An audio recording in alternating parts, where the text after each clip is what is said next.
You're listening to The Services Brief, part of Main Street Media. I'm Taylor. It's Monday, May 4th. 3 stories across the service economy, and what each one means for the owner. The Section 232 tariff structure shifted again in April.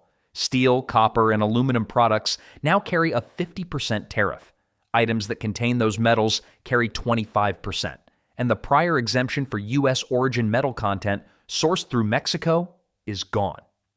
According to Hardy, HVACR equipment coming from Mexico used to face an effective tariff of about 8% because most of the metal content was U.S. origin and exempt. Under the new rules, the same product faces a flat 25% on the full value. For an HVAC, plumbing, or electrical contractor, that is the second equipment cost shock in 2 months. Carrier and Daikin already pushed through 6 to 10% residential increases in March. Now the manufacturers are absorbing 25% on entire product lines they import from Mexico, and they will not absorb it for long. The owners who make it through the next quarter without margin damage are the ones adding a material escalation clause to every quote good for more than 30 days, repricing their flat rate book before May 15th, and pulling forward summer inventory orders this week before distributors finish updating their cost files. If you do nothing, you are running your summer rush at last quarter's pricing on this quarter's costs, and that gap comes straight out of gross margin. Story 2 is operational. AI dispatching has officially moved from enterprise only to standard tier across every major field service platform. Service Titan, House Call Pro, Field Edge, WorkIs, all 4 are now shipping dispatch optimization that runs on a tablet in the truck. What used to require a dispatcher with 5 years of routing experience now suggests routes from the same software a 6-truck shop already pays for, factoring in skill match, drive time, parts on the truck, and customer time windows. For a service business with employees, the implication is that the productivity floor just rose. A 6-truck shop running AI-assisted dispatch is squeezing roughly an extra technician's worth of revenue per week out of the same headcount. Better first-time fix rates, fewer empty drive miles, fewer second trips for parts. If you are competing for the same customers without those features turned on, you are paying full payroll for partial output. Action this week.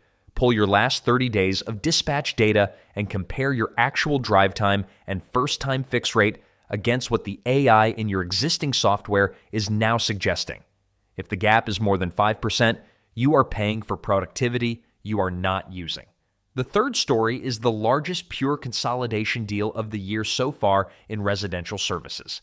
Blackstone is moving toward close on a $2.5 billion acquisition of Champions Group, a residential HVAC, plumbing, and electrical platform with 1,800 field technicians and 150,000 active service members.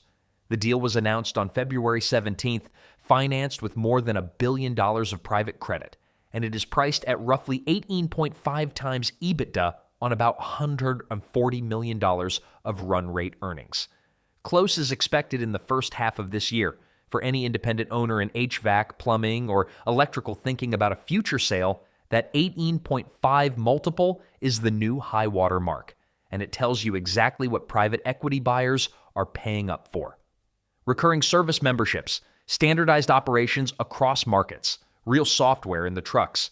A founder-owner with a phone book and a paper schedule does not get a number anywhere close to that.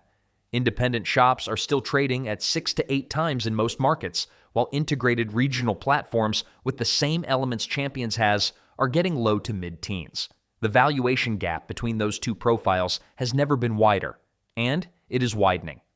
Concrete implication: if a sale is on your 3-year horizon, this quarter is the time to start the work that closes that gap. Get your books on a real monthly close. Sign recurring maintenance agreements as a default on every job, not just when the customer asks. Put a real field service software platform in the trucks if there is not one already. The owners who do those 3 things now are the ones who will see something close to the multiple Blackstone is paying for Champions when their own moment comes. The owners who don't will still sell. They will just sell for less. That's it for Monday. Find all of Main Street Media's shows wherever you listen. Subscribe, leave a review, and I'll see you Friday for the Business Spotlight.